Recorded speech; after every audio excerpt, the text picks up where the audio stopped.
찬양대의 그 가사의 고백이 우리의 고백이 되어지기를 원하고, 정말로 고백하신 것처럼 하나님 때문에 평안한 하루하루의 삶을 살아가실 수 있는 우리 성도님들의 삶의 걸음이시기를 원합니다.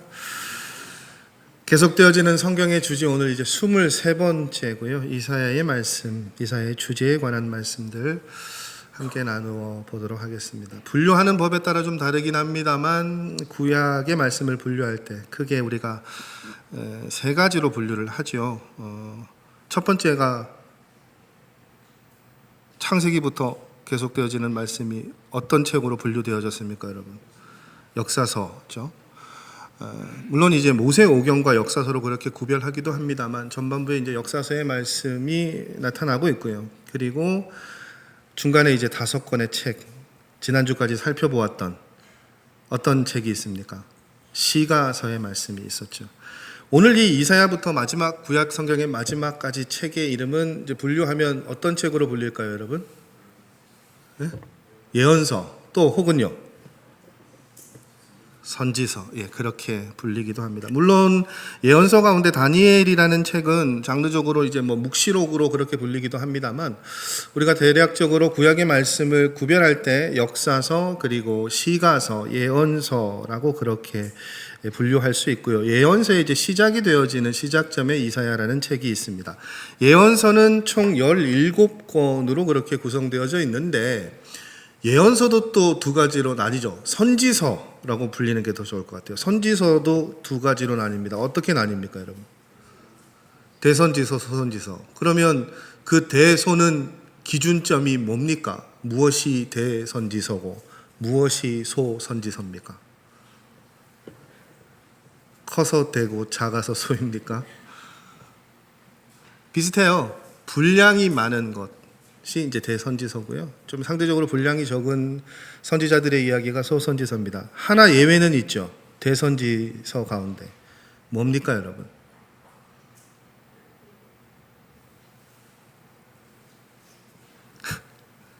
저 본다고 답이 나오시진 않아요. 예레미야 말고 예레미야 애가 짧죠. 그런데 예레미야와 같은 예레미야가 쓴 책이기 때문에 예레미야 애가까지가 대선지서로 분량이 작지만 그렇게 분류되어지고 소선지서 12권이 그렇게 분류되어집니다. 신약에는 역사서라고 불리는 말씀이 사도행전이라는 말씀이 있고요. 그리고 이제 구약에는 창세기부터 우리 에스더까지 굉장히 많은 역사서의 말씀이 있는데, 신약의 사도행전을 중심으로 해서 그 사도행전에 나타나는 시간적인 배경을 중심으로 해서 이제 파생되어진 책들이 어떤 책들이 있습니까? 서신서의 책들이 다 그 사도행전에 사도 바울이 여행했던, 방문했던 교회들을 향한 이야기, 그 상황들에서 파생되어진 이야기라고 성경 공부를 하면 말씀을 드렸던 기억이 있는데요. 구약도 마찬가지죠. 이사야를 비롯한 선지자들의 이야기의 배경은 다 성경에 어디에 포함되어져 있는 이야기들입니까? 계속 손을 이렇게 할까요? 역사서.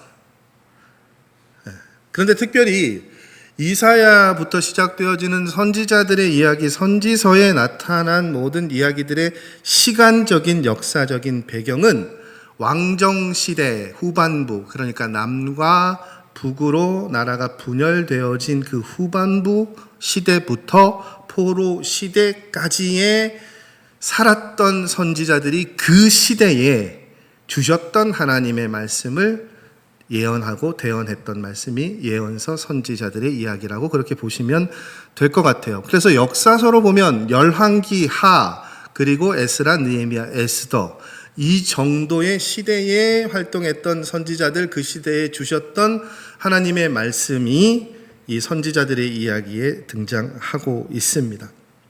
17권이라고 말씀드렸는데, 앞선 성경 말씀의 주제를 살펴보면 그 주제들이 시편 같으면 여호와를 찬양하라, 굉장히 이제 선명하게 그렇게 나타나지만, 그 앞선 주제들은 그 말씀의 내용들 가운데 이 내용이 가장 주제로 적합하겠다.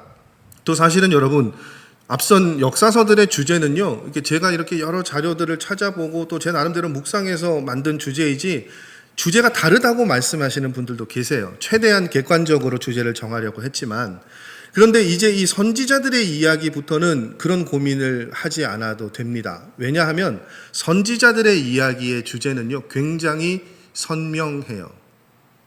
왜냐? 각 선지자들의 이야기, 각 책의 주제는요, 그 선지자들의 이름의 뜻이 주제가 됩니다. 그래서 오늘부터 구약의 말씀이 맞춰질 때까지는 말씀의 주제가 곧 뭐라고요? 그 선지자들의 이름의 뜻이에요. 그러면 오늘 제목이 뭡니까? 여호와를 구원자로 삼는 삶이죠. 이사야의 이름이 뭘까요? 이름의 뜻이 뭘까요? 여호와를 구원자로 삼는 삶? 그렇죠. 여호와가 구원하신다. 혹은 여호와가 구원자이시다. 그게 이사야라는 선지자의 이름의 뜻입니다. 이사야라는 책을 좀 간단하게 설명을 해드리고 이제 본문의 말씀 짧게 살펴보려고 하는데, 왜냐하면 이사야라는 책이 그런 별칭이 있어요. 성경 전체를 가장 잘 대변하는 책. 그래서 이사야라는 책에 붙어 있는 별칭이 뭐냐 하면 성경 속의 성경이다라고 그렇게 별칭이 붙어 있습니다. 이유가 있어요. 일단 외형적으로 그렇게 불릴 만한 그런 근거들이 있습니다. 이사야가 여러분 총 몇 장으로 구성되어져 있을까요? 네? 보셨어요? 예, 66장입니다. 성경의 책의 권수와 동일하죠. 내용도 그렇습니다. 이사야가 66장으로 구성되어져 있는데 1장에서 39장까지의 말씀은 무엇을 주제로 하고 있을까요? 오실 예수님, 그러니까 구약 성경의 내용들이 같은 주제로 나와 있습니다. 신약의 말씀은, 그러니까 뒤에 27장은요, 신약의 말씀과 흡사합니다. 오신 예수님, 예수님께서 하실 일들. 그래서 그러한 순서로 그러한 내용들을 담고 있기 때문에 이사야라는 말씀을 성경을 대변하는 책, 성경 속의 성경이라고 그렇게 말하기도 합니다. 이사야 선지자는요, 북이스라엘이 멸망하던 때에 남유다에서 활동했던 선지자이고요. 그러니까 이사야 선지자가 등장했을 때 일어난 일이 뭐냐면 북이스라엘은 멸망하고요. 남유다는 하나님의 은혜와 히스기야 왕의 믿음 때문에 나라가 망하는 고비에서 한 고비를 넘어가게 되죠. 그리고 이사야는 그 시대에 하나님께서 주신 하나님의 말씀뿐만 아니라 이후에 약 150년 뒤에 남유다의 멸망과 그리고 바사 제국에서 포로로 귀환되어지는 일, 그리고 더 나아가서 시점으로 보면 700년 뒤에 오실 예수 그리스도, 그 그리스도께서 오셔서 하실 일들을 하나님의 말씀을 받아서 대언하고 전하는 일을 한 선지자로 그렇게 소개되어집니다. 지금 이사야가 살아서 생존해서 활동하던 시대부터 700년 뒤의 일까지 순서대로 이사야가 굉장히 많은 하나님의 말씀을 전하는데요. 그 말씀의 핵심적인 내용을 한 단어로 소개하자면 이것입니다. 뭘까요, 여러분? 하나님께서 우리를 구원하신다라는 거예요. 그런데 여러분, 제가 대원교회에 이제 부임하고 새벽 기도회의 말씀이 이제 성경 말씀이 두 텀이 돌아가고 있는데 선지자들의 이야기를 계속 이렇게 말씀을 묵상하고 말씀을 전하다 보니 깨닫게 된 게 있어요. 뭔가 하면 하나님께서 선지자들을 통해서 말씀하실 때 그런 표현들이 많더라고요. 너희에게 너희의 현재 모습은 이런데 너희가 이렇게 하면 너희에게 이러한 일들이 일어나게 될 것이다. 혹은 일어나지 않게 될 것이다. 앞으로 너희에게 이런 일이 일어나게 될 텐데 너희가 이렇게 하면 그 일들이 일어나지 않게 될 것이다. 예를 들어서 그런 거죠. 북이스라엘이 망할 때 선지자를 통해서 뭐라고 말씀하십니까? 너희가 나를 믿는 것과 동시에 우상을 숭배하고 있다. 예루살렘 성에 하나님을 예배하는 것으로 가득 차야 할 그곳에 이방의 신을 섬기는 일들이 있다. 너희는 아침에 나에게 와서 예배하고 제사하고 오후에는 다른 신에게 가서 우상을 숭배하는 일들을 하고 있다. 너희의 이 모습이 계속되어지면 너희는 멸망할 것이다. 그러나 너희가 돌이키면 어떻게 해요? 중단하시겠다고 말씀하시거든요. 근데 그게 안 될 걸 아시니까 하나님이 150년 뒤의 일들도 이사야에게 말씀하시고 또 몇백 년 뒤의 일들도 말씀하십니다. 무슨 이야기예요? 하나님은 시종 일관 저와 여러분을 구원하시려고 하는 분이세요. 적어도 이사야의 말씀을 보면 하나님은 저와 여러분을 구원하시기 위해서 존재하시는 분으로 그렇게 보여집니다. 근데 문제는요, 그 말씀을 듣는 말씀 속에 남유다 백성들도 그렇고 오늘을 살아가는 저와 여러분의 삶의 모습도 그렇고 하나님을 구원자로 삼는 삶을 말씀을 통해서 자극받고 도전받고 삶의 모습이나 형태가 그렇게 변해야 되는데 그렇지 못하단 말이죠. 이사야의 말씀을 보면 북이스라엘 백성들이 자신들의 힘을 의지합니다. 자신들의 꾀를 의지합니다. 그래서 말씀에 순종하지 못하죠. 그래서 아수르에 의해서 멸망당하고 맙니다. 남이스라엘은요, 역시 아수르를 의지합니다. 그렇게 의지하다가 아수르에 의해서 망하게 될 처지에 놓였습니다. 그런데 남유다가 북이스라엘과 같이 연이어 붕괴하지 않은 이유는 무엇입니까? 하나님의 은혜죠. 구원해 주시는 하나님의 손길이 있었던 거예요. 여러분, 구약 성경 말씀에 나타나는 이스라엘이 주도하는 전쟁들을 보십시오. 그 전쟁을 보면 이스라엘의 힘이 강해서 성공하고 승리한 전쟁의 사례들이 몇 건이나 됩니까? 대부분의 전쟁을 살펴보십시오. 기드온의 300명의 용사도 그렇고요. 여호수아가 기브온 골짜기에서 전쟁할 때 기도를 통해 해가 멈추었던 것도 그렇고요. 모든 전쟁이 하나님의 인도하심과 하나님의 주도적인 일하심에 따라 승리하는 이스라엘의 모습들을 소개하고 있죠. 자신들의 힘을 의지했다가 망한 케이스는 많습니다. 대표적으로 누가 있습니까? 사울 왕이 아이성을 점령하지 못했던 것 보십시오. 훨씬 압도적인 힘을 가졌음에도 승리하지 못했습니다. 뭐냐? 무슨 말씀이냐? 하나님의 은혜로 구원을 받는 존재들이라는 거예요. 저와 여러분이 우리가 살아가는 이 세상의 모든 것들이요.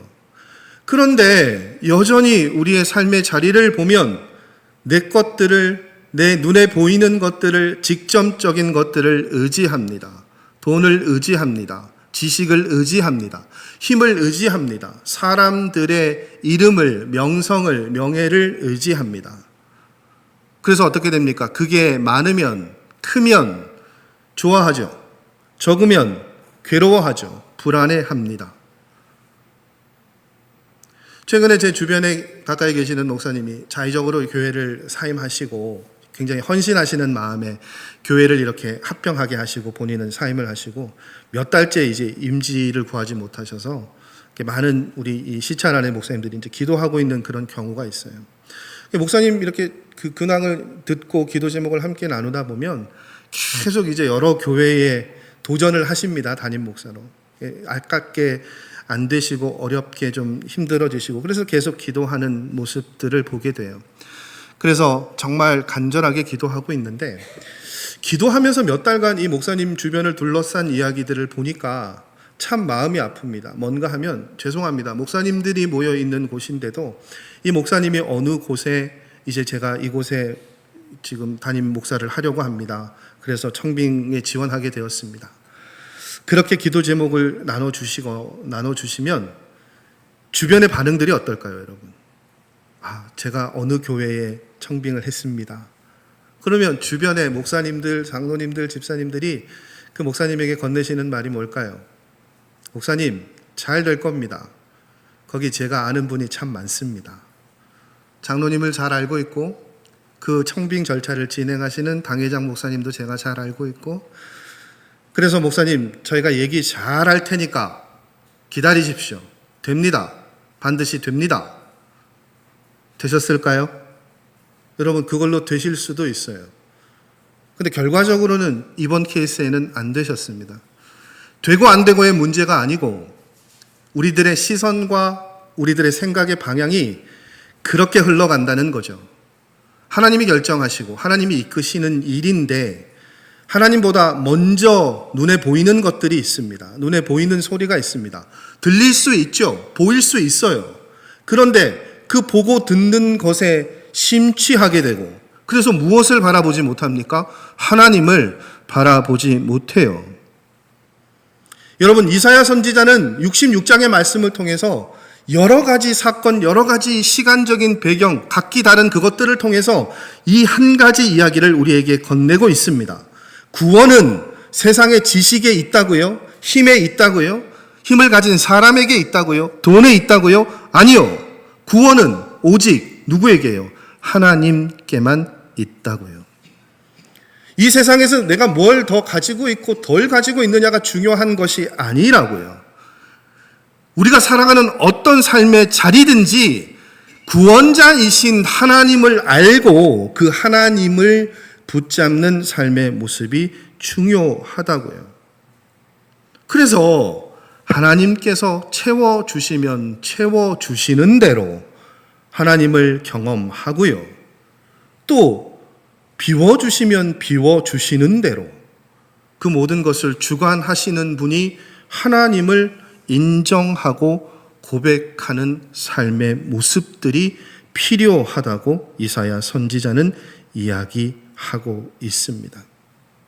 어떤 일을 당해도 하나님께서 그 안에서 우리를 위해 일하신다라는 것을 아는 삶이 중요하고요. 그것이 복이 되는 삶이라는 거예요. 여러분은 어떠십니까? 여러분의 삶에 하나님께서 여러분의 구원자가 되시고 여러분의 삶에 동행하신다는 것이 가장 큰 힘이고 복이고 희망이라고 고백하면서 사십니까? 그것을 확인할 수 있는 한 가지 질문과 답들을 제가 최근에 들었어요. 최근에 본 인터뷰 가운데 좀 상당히 인상 깊어서 소개해 드리려고 하는데, 신하균이라는 영화 배우가 인터뷰를 한 그 인터뷰의 한 장면이었습니다. 이 배우가 기독교인이었던 것 같아요. 그래서 그걸 알고 있던 한 기자가 여러 가지 질문의 끝에 신하균 배우에게 이 질문을 합니다. 신하균 배우님, 크리스찬이시죠? 예. 그러면 제가 하나의 가정적인 질문을 드리겠습니다. 그리고 건넨 질문이 이거였습니다. 만약 배우님 옆집에 하나님이 이사 오셨다면, 그래서 하나님이 이웃 사촌이 되셔서 하나님의 집에 마음대로 왔다 갔다 하실 수 있어서 친분이 쌓여서 하나님께, 하나님 제가 이런 바람이 있습니다, 그렇게 이야기하실 수 있다면 배우님은 무엇이 가장 필요하다라고 말씀하시겠습니까? 질문은 그거였어요. 여러분의 옆집에 하나님이 이사 오셨다면 뭘 달라고, 무엇이 필요하다고, 무엇을 원한다고 말씀하시겠습니까? 예? 예? 지혜? 솔로몬과 같은 대답을. 아침에 예배 시간에는 돈도 나오고 뭐 여러 가지 나오던데 솔직하지가 않으신 것 같아요. 각자의 대답들이 다 있으실 텐데 신하균 배우의 답이 저를 너무 놀래켰습니다. 하나님께 한 가지 부탁할 수 있다면 그 배우는 이렇게 얘기하겠답니다. 하나님, 다른 집으로 이사 가지 마세요. 놀랍지 않습니까? 제 옆에, 제 이웃으로. 목사인데도 저는 전율이 일던데요. 여러분, 이사야 선지자가 이야기하는 여호와는 우리의 구원자이시다. 여호와를 우리의 구원자로 삼는 삶, 그것이 바로 이런 마음이지 않겠습니까?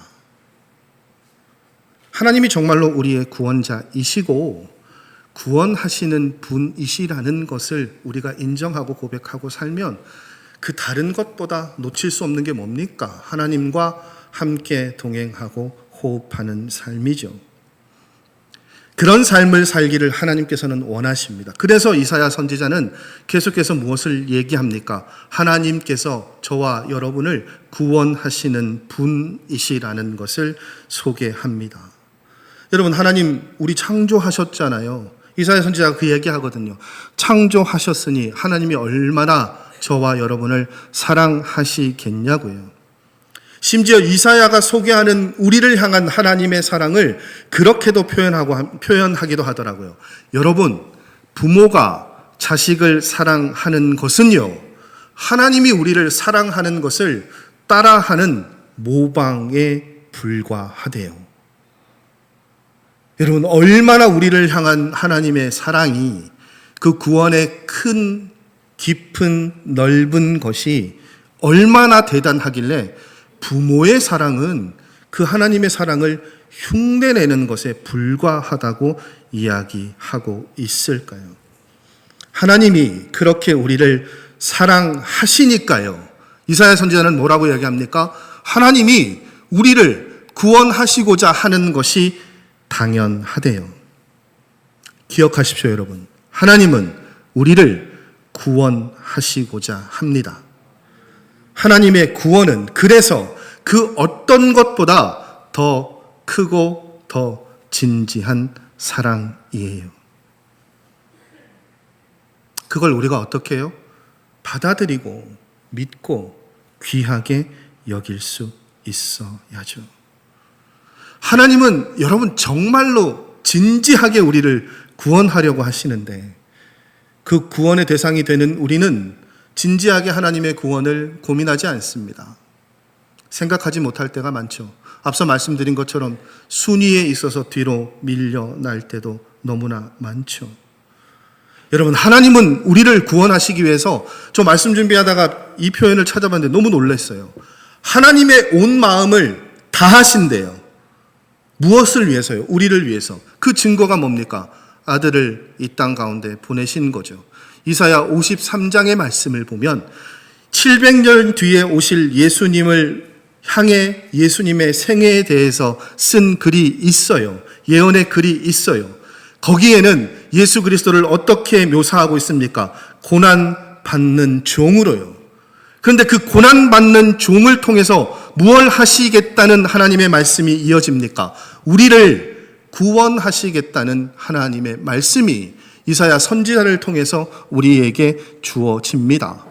자신의 아들을 이 땅에 보내셔서 모든 고난을 받게 하시면서 그것을 통해 하나님께서 이루시려고 하는 게 무엇이라고요? 우리를 구원하시는 거예요. 우리를 구원하시기 위해서 하나님은 너무도 열심히 최선을 다하셨고 다하고 계십니다. 여러분, 하나님은 우리를 그렇게 구원하시는 구원자이십니다. 그 말씀이 여러분의 마음밭에 울림이 되어진다면 우리에게 이제 일어나야 할 모습은 무엇이겠습니까? 그 구원하시는 하나님의 이름을 놓지 않고 살아가는 삶의 모습이죠. 하나님은 한 번도 우리를 포기한 적이 없으시다고 말씀하십니다. 언제고 어느 때고 하나님은 우리를 우리의 삶의 자리에서 구원하시려고 애를 쓰신다고 말씀하고 계십니다. 그래서 여러분, 이사야 선지자의 이야기 앞서 소개해드렸죠. 하나님이 매 순간마다 어떻게 해요? 구원할 일들을 계획하셨다니까요. 북이스라엘이 망할 때도, 남유다가 망할 때도, 그렇게 포로 생활에 있을 때 다시 돌아올 그때에도, 그래도 구원받지 못하면, 구원의 자리로 오지 않으면 아들을 보내셔서라도 하나님 어떻게 해요? 우리를 구원하려고 하시는 거예요. 그래서 이사야 선지자가 이야기하는 것이 무엇입니까? 그것이 우리를 향한 하나님의 마음이니, 선지자들의 이야기는 동일하게 그 이야기를 하고 있어요. 하나님의 마음을 아프게 하지 말고 어떻게 해요? 돌아오라고요. 하나님을 붙잡는 삶의 길을 걸어가야 한다고요. 그것이 우리를 향한 하나님의 뜻이고 우리를 구원하시고자 하는 하나님의 마음입니다. 그 마음을 향해 이스라엘 백성들이 무엇을 합니까? 구원하시려고 지금도 애쓰고 계시는데 전쟁이 일어나고 나라가 멸망하니까 하나님을 원망하죠. 하나님을 불평하죠. 왜 우리의 가족이 죽어나갑니까? 이 나라가 멸망합니까? 왜 이런 일이 일어났습니까? 여러분, 하나님은 그 이전에도 그때에도 뭘 하고 계셨습니까? 이스라엘 백성들을 바라보고 계세요. 여전히 뭘 하고 계십니까? 구원하려고 하십니다. 그런데 백성들은 어떻게 해요? 하나님의 마음을 아프게만 하죠. 불신앙만 키워대죠.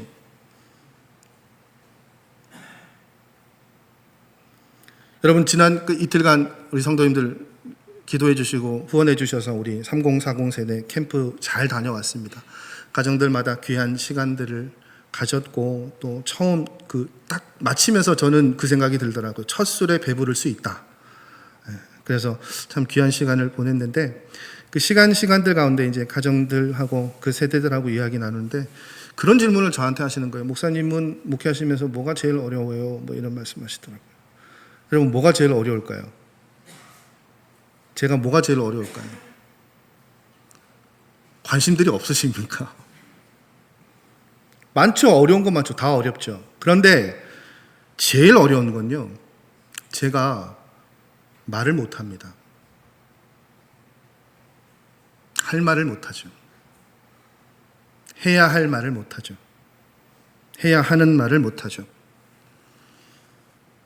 거기에 그걸 붙일 수 있죠. 다 보이는데 못해요.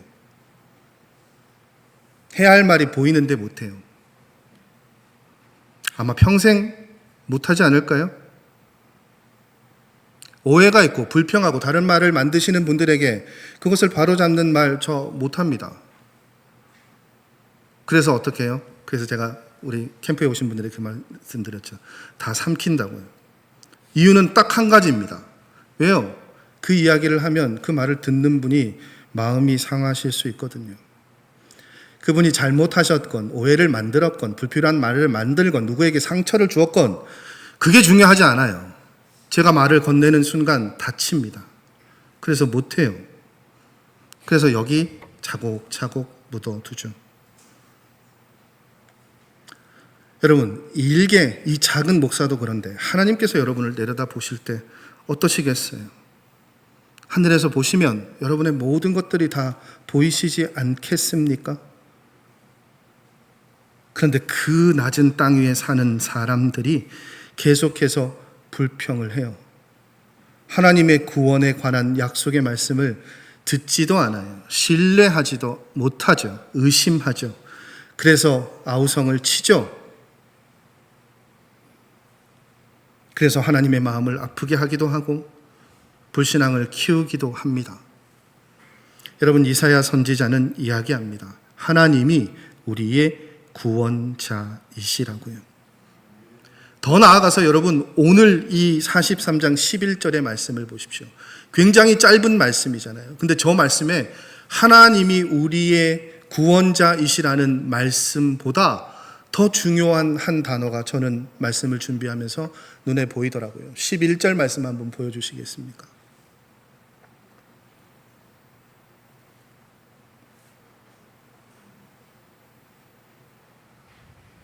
예. 43장 11절 말씀입니다. 나 곧 나는 여호와라. 나 외에 구원자가 없느니라. 여러분, 여호와가 구원자가 되신다는 말 외에 어떤 단어가 여러분의 눈에 들어오십니까? 예? 나 외에. 구원의 이름이 다른 데 있다고요, 여러분? 아니요. 하나님께만 있습니다. 그 하나님이 저와 여러분을 어떻게 해요? 구원하시려고 한대요. 이사야 선지자는 그 구원의 이름인 하나님의 이름을 어떻게 해요? 붙잡고 믿고 고백하며 살아가야 한다라고 이야기하고 있습니다. 여러분, 하나님은 정말로 저와 여러분을 사랑하시고 사랑하시기에 구원하시려고 지금도 우리와 함께 하기를 원하고 계십니다. 그 구원의 이름인 하나님의 이름을 붙잡고 살아가시는, 그것을 다짐하고 결단하시는 이 아침의 시간이시기를 원합니다. 시선을 다른 데 두지 마시고요, 여러분. 마음의 생각을 다른 데 두지 마시고 구원자이신, 구원의 이름이신 하나님, 그 하나님의 이름을 붙잡고 하루하루의 삶을 살아가실 때, 하나님을 구원자로 삼는 삶을 살아가실 때 저와 여러분의 삶이 이 세상의 그 어떤 삶의 모습보다 귀하고 복된 삶으로 살아가게 되는 은혜가 임할 줄 믿습니다. 구원의 이름이신 하나님의 이름을 붙잡으심으로 그 은혜를 누리실 수 있는 우리 성도님들의 삶의 걸음이시기를 간절히 바라고 원합니다. 기도하시겠습니다.